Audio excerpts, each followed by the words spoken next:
لا يستوي أصحاب النار وأصحاب الجنة أصحاب الجنة هم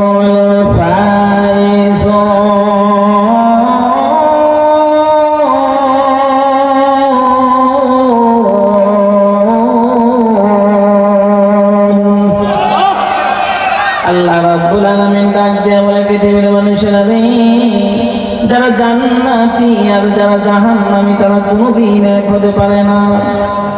এর বান্দা,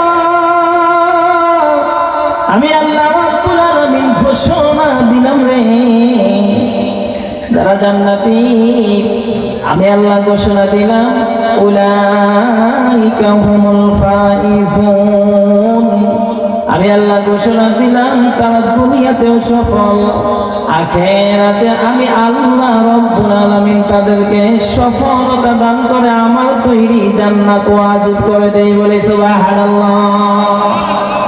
আমি তাদেরকে ওয়াজিব